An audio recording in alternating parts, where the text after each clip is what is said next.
My NRL Fantasy round 11 results. Look, it was an okay week in the end. I somehow made 38 rankings, which is wild. It's 2000 on the dot, now into 1962 with a 934.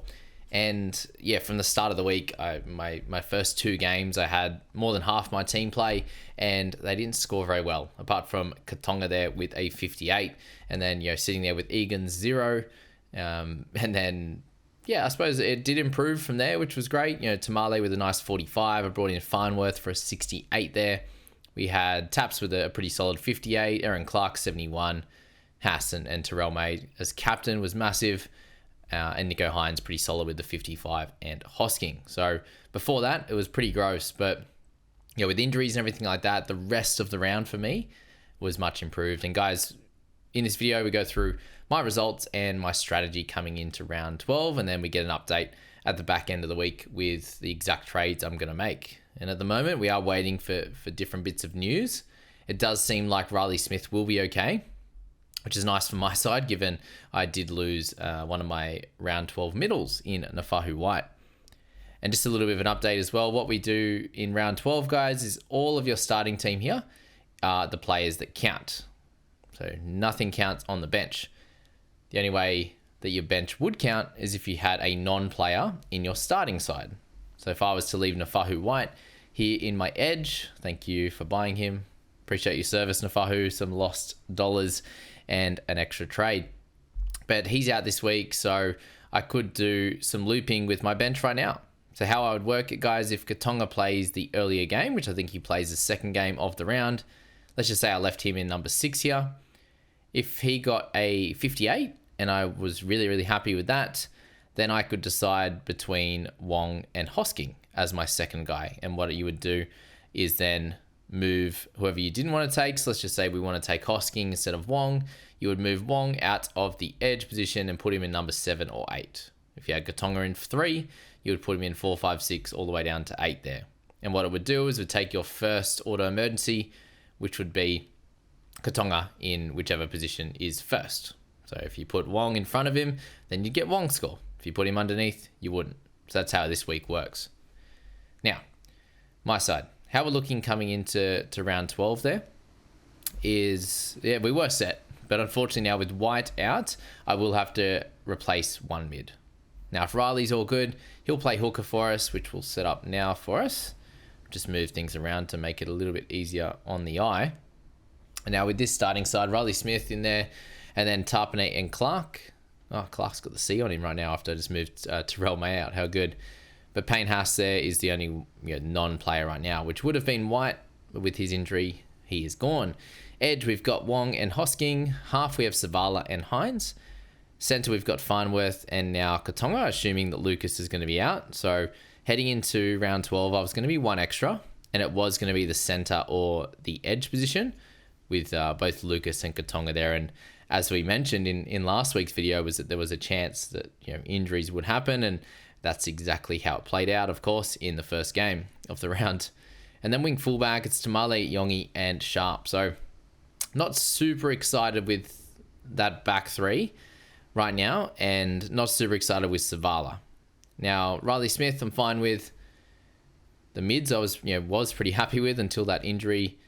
Edges, look, I think KPP is probably the guy that you would want, as me and Nikki spoke about last night. So please go and check that one out, guys. It's a new format I'm doing on the channel. I think that you're going to get a lot of information out of it. Nikki's video has moved from Thursday and is now on Sunday night with me, and we go back and forth on his moves, the best guys for round 12, and his thoughts on them, especially, given you'll have my best buys video where I'll go into depth. We have his moves that he is making. We went through those last 3 games as well from a fantasy perspective, and a little bit on some of the origin ins and outs. So if you want that kind of stuff, that'll be a weekly video on Sunday night. I'd love to build that one up, given we're putting a lot of time into that Sunday night, and I'm rearranging and changing a few of the videos around this week. So stay tuned for that. But please go back and check that one out after this short video here for the round results and strategy. So Savala, we're a little bit worried about. Riley, I'm fine. These two down here, and the question would be, do we try and make a little bit of an upgrade in wing fullback? Now, Karaz is gone. The only real options I see that are clear at the moment are guys like Teddy and someone like Garrick. They're the two that I would be looking at. You got Nwangani Tawaze, who is playing incredible footy right now. He does lose a lot of his a lot of the guys on his inside this week, and the forwards as well. We might actually see some guys like Ethan Roberts and these players that some people would have looked at as like pure cash outs in like Supercoach and Dream Team and these kind of ones there. But these that Roosters team will be decimated is what I'm getting at. But in wing fullback, it is Tedesco and Garrick. And if you want to save 100k, then Garrick's the guy, 108 even. But Teddy has that clear upside as we know, and generally the consistency. So if I wanted to, I could make an upgrade there, but we also have to think about trades on the other hand. I'm sitting down at 14 now after having 5 outs last week and making 3. And when I look at my side overall, I do have a couple of guys that are in injury trouble. With Egan and his ACL, he's going to be the guy that has to go first if we're looking at priorities. And now personally, I'm at 321k in the bank. So Egan can go to a mid, which is probably the first point of call for my side. And there are a few options this week. Now that Horsburgh is available too, that's pretty full on. But they do have, you have AFB, Paul Max King is out of contention for our round 12 sides. Cam McInnes, Corey Horsburgh, Lindsay Smith is a potential option as well. Hopefully Leo Thompson's back for some people. Fisher Harris probably misses a week with his I think a charge for 1 to 2 weeks, unfortunately. So there are a few options there if you're wanting to go up a little bit higher. Guys like Jacob Saifidi are out as well. If you've got Karaz, as I said, so there's lots of different outs this week. I think did I forget to put Saifidi in the list last night? I probably did. So sorry about that one with the injury list, but there's a heap of guys up there, and I'll have to get one of them. And the thing we do need to look at as well is round 13 and who has buys, and then also looking at round 15. So maybe you want to sprinkle in a couple of guys that do miss round 13, but they help you out in a round 15 clash when you do have some issues with Raiders, with Warriors here. So very simply up top there, Tarpane, Clark, Hosking will be out in that week. And then if you're looking at your other positions there, guys like Couchman, if you're holding on, guys like Nafahu White, will they be back in time for a round 14 or a round 15 clash? That'll be the question there, as to if you're holding on to those guys. And Dylan Lucas down there as well. Anywhere, but hopefully he plays this week. But if he doesn't, then anywhere between 1 to 3 weeks seems to be the play. And as NRL Physio says, they can be a ticking time bomb. These shoulders with aggravation, as we saw with Toby. He actually hurt it the game before and then played through it and strapped it up for this game, and then he got injured in that one further and he aggravated it. So there's a few things to think about with that one. And I suppose going back to the amount of trades thoughts, if you do use another 3 this week, then you're down to I'm down to 11 with that 8 to come in a lot of rounds. So I'm personally thinking 2 trades max this week, but potentially 1. And if I was making 2, it would be to make an upgrade there. So I'd be selling Egan, definitely, given he's out for the year. And then other guys who are out for another 2 to 3, 4 weeks even, you can look at them and decide a little bit later. So given I've got 12 players available for round 12, 1 trade could be enough. But I could look at a second if you could easily go up to one of these guns. And now I think if I go Egan up to AFB or someone like that, that is $121,000. So actually leaves me with 200 on the dot. And now if we're looking at trade out options, there are a few available. Nafahu White would be one of them, and he could go to like a Tedesco if I wanted to upgrade in down here, whereas Yongi could only go to like a Garrick. And in that scenario, do you just play Yongi for the 1 week? They play Manly without a few of their stars, which means Garrett could put on a bit of a score as well. So, he could be an easy option as an upgrade.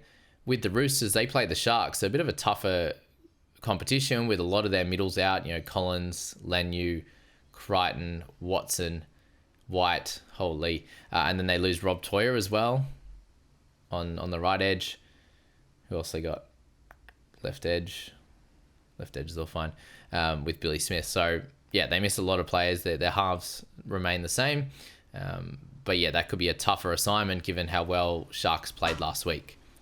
So there's a few different questions around, Teddy and how well he can go. He would have to sort of carry the load a lot in that game there. So I think upgrades in edge, you'd be making marginal upgrades. In the half position, you could definitely make an upgrade. But for me, I'd probably want Isaiah Katoa, but that wouldn't pair really well with Hines, given they both missed round 13 as well. So Stafford Toa is someone on my list that I'm looking to move on in the next little bit. And eventually, guys like Tamale will move on. Iongi definitely at that 440 price point. Like if he hangs anywhere near that mark, it's a pretty solid cost that you can move around. So yeah, Nafahu White gets anyone we want. If I went Egan and White, could easily just go one trade as well. The other option as well is to potentially try and do some looping. Now, center I can loop with and make a decision on that one. Wing fullback, tougher to do so from my side, given I have no wing fullbacks on my bench there. So I couldn't do a loop straight with that, put a wing fullback in the starting side and have one of them out and see how they score before making that trade, like to Tedesco or to Garrick or something like that. So that's where it's a little bit harder for me. I could do some looping in the half slot with King Tongia in that one with Cleary. So that spot's a little bit easier. But I think all the others, you kind of just have to take the score, like the hooking position. Apart from Api Coruscant last night and Aaron Clark is a bit of a average one there. So that's where that spot, I think you can just lock and load on the cheapie and go from there. Terrell May, what a goat, 109. He's incredible. Aaron Clark, 757 now. So he's priced at like 56, 55, 57. Pretty incredible how that one's played out. Hosking, a solid score there. Katonga's up to 500. Hopefully we can get him up a pretty decent price before moving him on. Guys like Farnworth are going to be really interesting in that, and important in that center slot. But yeah, generally I think we'll do okay for round 12. It's just going to be this trade situation for me and making sure we can get into a pretty solid team setup position, hopefully have a few less issues with the side to then continue going in the right direction. Even if it's 38 ranks at a time, it's in the right direction. So that's my side. That's my general thoughts on strategy. Let's have a look at where we are at compared to overall in number one. Now, Thames, unfortunately, he got past Jakey V in first spot with 1,020. So, going ahead further than me by 90 points, which hurts. I'm now 500 back from first, but they are obviously not clearly my target right now going into round 12. But 10,394 compared to 50th is a lot better. Just under 300 points behind 50th there, which is nice. And then, 260 or whatever it is, behind 100th, which is something like that, which is a good 250, which is a good little spot to be honest. That does mean it is only a few really good weeks away. You had August here, you had Thames over 1,000, 1,020, 1,032, 1,001 for Jonathan in third. Shout out to you guys. And Jakey V with a 959. Not a bad score at all. He just had people ahead of him do better. Me getting a 930 pushed me up in 38 ranks, but Jake getting 934, 25 points better than me pushed him down 3 spots. So that's where it shows that it is tightly contested up top. And Andrew, our boy in the private group as well, with a 997, pushed him up into 5th spot. So having 4th and 5th in the private crew, very, very exciting. Oh, what about Geordie? We're no chance of catching him, unfortunately, in the Podmasters crew. He got 1,001, moving him up to 11th overall. So shout out to him, having a cracking season there. And our squad value, I'm personally at 13.863. Thames is at 13.9. Jakey's at 14.1. So we're a few 100k, 300k, 400k behind some of these guys, but not too far off, to be honest with you. It's only a couple of really good trades, which would put us in a really solid position. Now let's have a quick look at some of our leagues. We haven't mentioned for a little while the overall league, which has August in first, so has overtaken Jake, as we said, by 14 points there. Andrew in third, Lucas Kalen, Samuel, Nigel in there. Booze Clues, where's he at now? So 22nd overall for Nigel, who's also in the private group, but not in the actual league, given he joined late, so he's like, I won't go in the league. That seems unfair.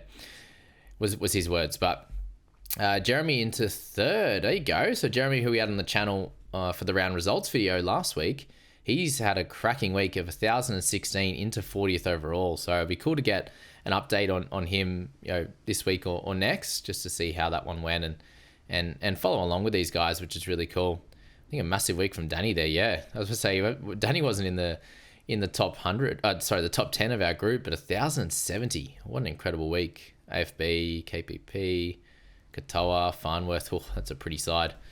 Karaz's 43 there. Looped pretty well in general, outside of missing out on Toya's 44 for Egan 0. That was tidy. Not. Crazy week for you, Danny.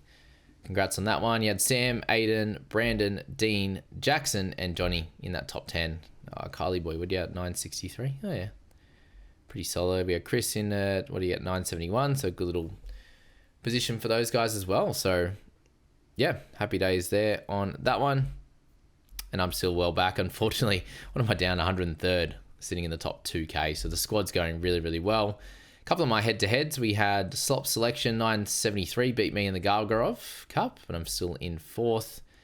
I mentioned there, got the small win over Nikki as we went through last night at 912, and then Jordan crushing up top in the Podmasters group, who is well ahead of Nick at 309th. We have Austin in 3rd, Longy in 4th into 976 with a good score from him of 980 odd.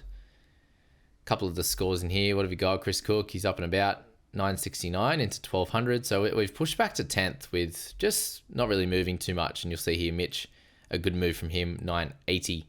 And you'll hear from him. Well, they'll get on video later tonight, which will be good.